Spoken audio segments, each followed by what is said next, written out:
Good morning, students. How are you all? I hope you all are doing good at your home. So, student, today our subject is English, and we will do the chapter continue. हम जो कर रहे थे the banyan tree. Okay, सो हमने chapter reading कहाँ तक complete कर ली थी? हमने 7 तक कर लिया था, 8th पार्ट भी कर लिया था. Now we will move on the 9th part. Hissing defines his forked tongue darting in and out. The cobra raised 3 of his 6 feet off the ground and spread his border. Spectacled hood, the mongoose pushed his tail and the long hair on his right spine stood up. So it means कि जो डसने वाला जो कॉबरा था उसकी जो टंग थी Fock की तरह होती है, जिसके 2 होते हैं टंग, उसकी टंग 2 पार्ट्स में डिवाइडेड होती है. उसकी डार्टिंग मतलब इन एंड आउट, मतलब बाहर वो निकाल रहा था, छुपका रहा था, फिर जैसा सांप करता है बेसिकली वो वैसे ही कर रहा था. फिर जो कॉबरा है उसने रेस्ड किया अपना 3-6 फीट ऑफ द ग्राउंड, मतलब ग्राउंड से 6 फुट ऊंचा वो उठ गया और स्प्रेड हिज ब्रॉड, और अपने उसने फन फैला लिए. वो जो नज़ारा था वो देखने वाला था. और जो मूंगूज है उसने भी अपनी टेल को पुश्ड कर लिया था, और जो उसके लॉन्ग हेयर से उसकी स्पाइन मतलब रीढ़ की हड्डी के ऊपर जो उसके फर थे वो भी खड़े हो गए थे. Though the combatants were unaware of my presence in the tree, they were soon made aware of the arrival of the 2 other spectators. जबकि जो 2 लड़ाई करने वाले कॉम्बैटेंट्स थे वो क्या थे? अनअवेयर थे, मतलब उन्हें पता ही नहीं था कि वहाँ पे मैं भी ट्री के ऊपर हूँ. इतने में उन्हें पता लगता है, इतने में वहाँ पे 2 और स्पेक्टेटर्स मतलब दर्शक आ गई. One was a manna and the other is a jungle crow. They had seen these preparations for battles and had settled on the cactus to watch the outcome. एक मैना थी और एक जंगल था, जो जंगली कौवा होता है वो था. वो दोनों ने बैटल को प्रिपरेशन होते ही देखा कि ये यहाँ पे लड़ाई होने वाली है, इसलिए वो सेटल मतलब वो आराम से बैठ गए कैक्टस के पौधे पे. Had they been content only to watch, all would have been well with both of them. और वो तो सिर्फ वहाँ पे देखने आए थे, तो इसलिए उन्हें कोई भी प्रॉब्लम नहीं होने वाली थी. The cobra stood on the defensive, saying slowly from side to side, trying to mesmerize the mongoose into making a false move. जो कोबरा है वो बहुत ही डिफेंसिव मतलब बचाव के तौर पे चल रहा था और धीरे धीरे इधर उधर मूव कर रहा था, और वो कोशिश कर रहा था कि वो जो मूंगूस है उसको बेवकूफ़ बनाए और उसको फील करवाए कि मैं कहीं और मुड़ने वाला हूँ, और एक बहुत झटके से वो कहीं और मुड़ जाए. मतलब लाइक कि हम किसी को दिखाते हैं कि हम राइट की तरफ मुड़ने वाले हैं, बट राइट की तरफ इशारा करते करते एकदम से हम लेफ्ट की तरफ चल जाए, इसे बोलते हैं हम false move. But the mongoose knew the power of his opponent's glassy unwinking eyes and refuse to meet them. जो मूंगूस था उसकी जो पावर थी बहुत ज़्यादा तेज थी, और अनविंकिंग, और जो अनविंकिंग मतलब उसकी पलक भी झपक नहीं रही थी, और इतनी ग्लासी मतलब इतना तेज था वो, and refuse to meet them, और इसलिए वो उसके उस चालों में नहीं फंसा. Instead he fixed his gaze at a point just below the cobra's hood. उसने क्या किया? अपनी जो नजर है उसने कोबराज की हुड पे टिका रखी थी. ओपन द अटैक, एंड उसने अटैक कर दिया. Moving forward quickly until he was just with in the cobras reach. एकदम से वो कोबरा के अंदर आने ही वाला था. The mongoose made a pretended move to one side. और मूंग ने क्या किया? एक साइड की तरफ मूव लिया दिखाते हुए. Immediately the cobra struck. एकदम से कोबरा को उसने मार दी. स्ट्रक मीन्स मारना. His great hood came down so swiftly that I thought nothing could save the mongoose. मुझे एकदम से लगा कि उसके एक मूव की तरह से वो फंस गया, लेकिन वो नहीं फंसा.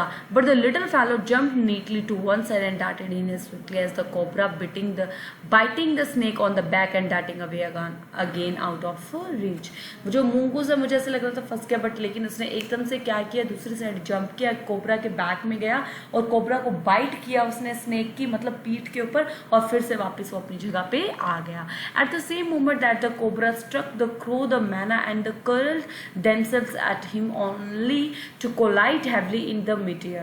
इतने में क्या हुआ? जब ये सब चल रहा था, जब कोबरा को उसने मारा, तो जो क्रो और मैना है वो भी क्या किया? उन्होंने भी अपने आप को कर्ल कर लिया कोबरा के ऊपर, only to collide happily in the midair, कि सिर्फ वो दिखावा करने के लिए, एकदम से टच होके वहां से मारने के लिए वो वहां से वापस आ गए. Shrieking curled themselves, shrieking insults at each other, they returned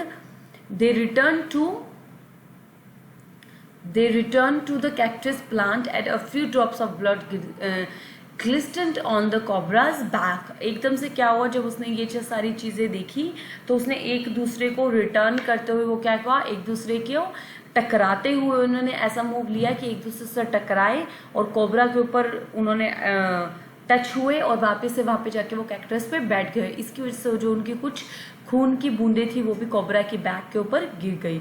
तो कोबरा स्ट्रक एंड मिस्ड, जो कोबरा था उसने मारा और वो मिस कर मारने में, द कोबरा स्ट्रक मतलब कोबरा ने मारना, एंड मिस्ड वो उसका जो वार खाली चला गया। Again the mongoose sprang aside jumped in and bit, जो मूनगूस है वो फिर से इधर उधर जंप करने लगा।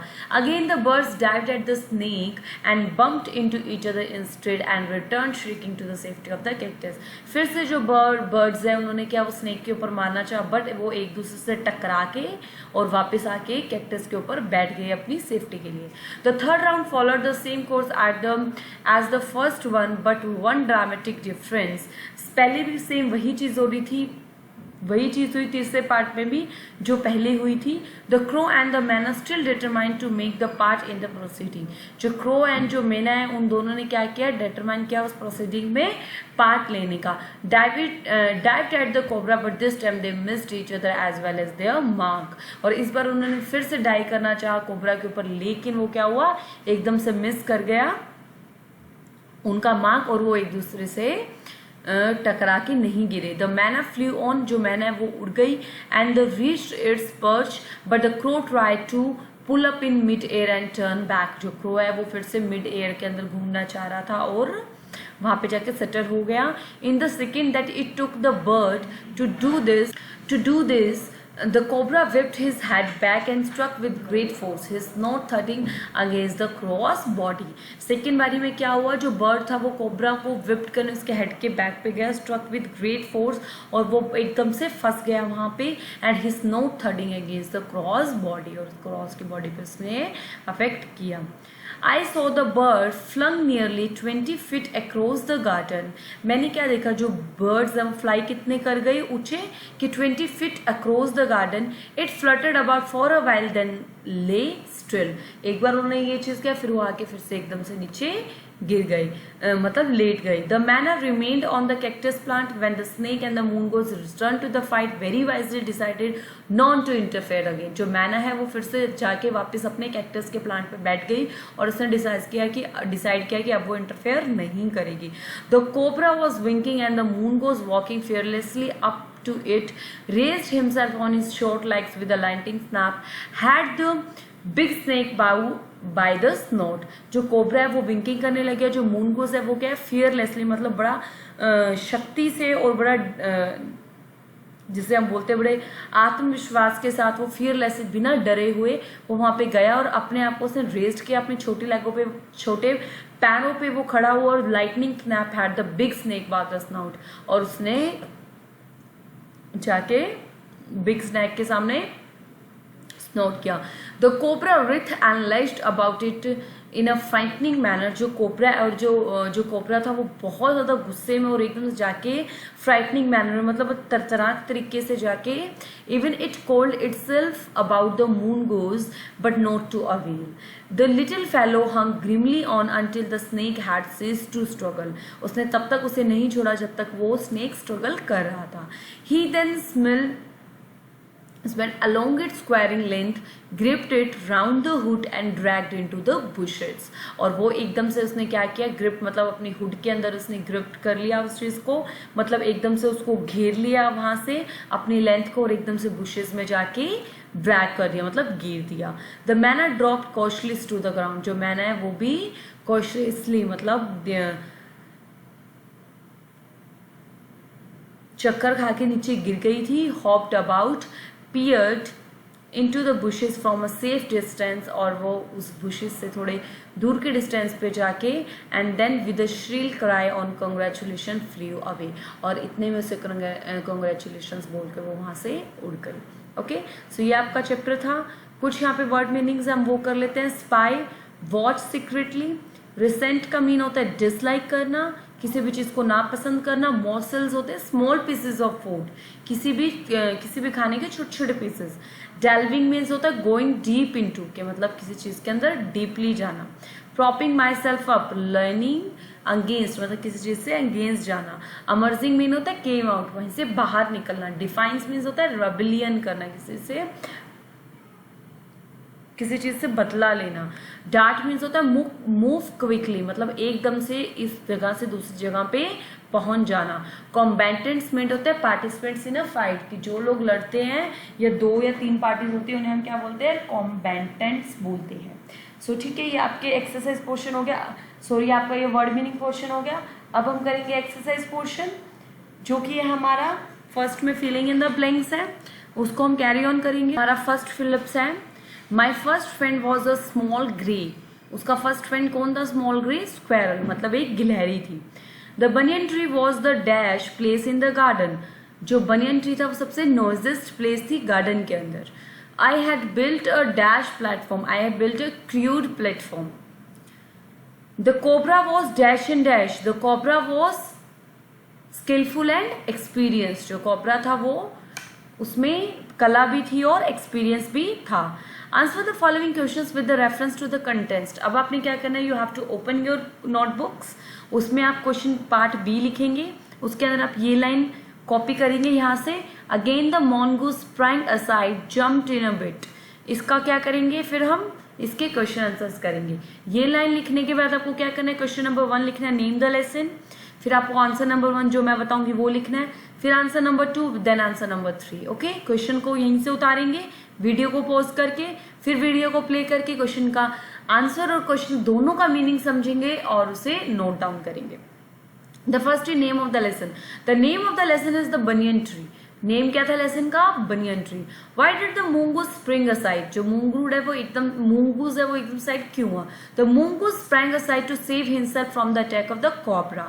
जो मूंगूस है वो साइड में क्यों हटा, ताकि वो अपने आप को सेव कर सके किसके अटैक से, कोबरा के अटैक से। Okay, next question is where did the mongoose do the same in their third round. यही चीज mongoose ने दोबारा कब की, अपने थर्ड राउंड में। So the next is answer the following questions. आप क्या करोगे, आप इन क्वेश्चंस को आपको लिखना है, यही पार्ट सी लिखोगे, क्वेश्चन नंबर 1 लिखोगे, who were fighting and where, लिख लिया। उसके बाद हम आंसर लिखेंगे, cobra mongoose were fighting beneath the banyan tree. जो कोबरा और जो मूंगूस है वो कहाँ लड़ाई कर रहे थे, बनियन ट्री के पीछे। Describe the banyan tree in a spring season. आप बनियन ट्री को डिस्क्राइब कीजिए स्प्रिंग सीजन के according. In the spring season the banyan tree was full of small red figs and birds of all kinds would flock into branches. जो spring season में banyan tree होता है वो किससे भरा होता है, स्मॉल रेड फिग्स से, कुछ ऐसे बर्ड से, कुछ ऐसे इंसेक्ट से जो ब्रांचेस पे आराम से रह पाए। The red bottom Bulbul cheerful and greedy. Red colour की जो बॉटम होता है बुलबुल का, जो बुलबुल हमारे पास बर्ड होती है वो रह सकती है खुशी खुशी। ग्रीडी पैरेट, ग्रीडी रह सकते हैं मतलब कुछ इंसेक्ट्स, कुछ पैरेट्स, कुछ मैना, कुछ क्रॉस, स्पैगलिंग विद वन अनदर, एक दूसरे से बात करते हुए वो वहां पे रह सकते हैं। Okay, during the figs season the banyan tree was the noisiest place in the garden. और जो फिक्स सीजन के अंदर सबसे ज्यादा क्या होता था, फिक्स सीजन में सबसे ज्यादा जो बनियन ट्री है वो सबसे ज्यादा नॉइजियस्ट प्लेस होता था। तो question number 3 is why did the author feel drowsy. जो ऑथर है उसने ड्रोजी फील क्यों किया। Moving forward quickly, so the author felt drowsy because it was noon time and the warm breezes were blowing. Drowsy मतलब आलसी, वो आलसी इसलिए फील कर रहा था क्योंकि वहां पे वो नून टाइम मतलब आफ्टरनून का दोपहर का समय था और जो उसकी वहां की हवाएं थी और जो लहरें थी वो बहुत गर्म गर्म चल रही थी, तो उसे वहां पे आलस फील हो रहा था। Next and the last question is describe the fight of the cobra and mongoose. आपको उनको फाइट को डिस्क्राइब करना है। Moving forward quickly the mongoose made a pretended move to one side. एकदम से आगे की तरफ बढ़ते हुए जो मूंगूस उसने क्या किया, प्रिटेंडेड मूव, कि मतलब दिखाते हुए उसने एक मूव लिया जानबूझ के। Immediately the cobra struck swiftly but mongoose jump neatly to one side and darted in as swiftly as the cobra. एकदम से जो कोबरा है वो एकदम से मारने के लिए भागा, तो मूंगूस ने क्या किया, जंप किया दूसरे साइड के ऊपर और फटाफट से वो वहां पे उसकी बैक पे मार के उसको वापस आ गया। The cobra struck and missed, cobra का जो वार था वो खाली चला गया और उसको मार पड़ी। Again the mongoose sprang aside, jumped in and bit, फिर से जो मूनगूस उसने क्या किया, इधर से उधर वो कूदा और अपने आप को उसने बचाया। The cobra was weakening and the mongoose walking fearlessly up to it, जो कोबरा है वो वीक पड़ रहा था और जो मूनगूस है वो फियरलेसली मतलब बिना किसी डर के आगे बढ़ रहा था। Raised himself on his short legs and with the lightning snap had the big snake by the snout, और उसने अपने छोटे लेग्स के ऊपर वो खड़ा हुआ और उसके जो लाइटनिंग स्नैप मतलब डरावने एकदम से जो काट करने वाले उसके स्नैप्स थी, उस चीज से जो स्नेक है उसको उसने स्नॉट दे दिया। The cobra writhed and lashed about in frightening manner and even coiled itself about the mongoose but not to avail। Okay, so ये आपका क्वेश्चन था। आपके 4 क्वेश्चंस हो चुके हैं। ये आपका लॉन्ग क्वेश्चन है 4th। आपको इसको लाइंस में करके भी आप लर्न कर सकते हो, but if you have any problem so आप कमेंट सेक्शन में अपने टीचर से इस बारे में आप अपने लेक्चर में पूछ सकते हैं। So this is your chapter 5th and आपका इंग्लिश का सिलेबस कंप्लीट हो चुका है for the mid term. So have a good luck students. This is a video from cosmonaut international school. Have a good day students.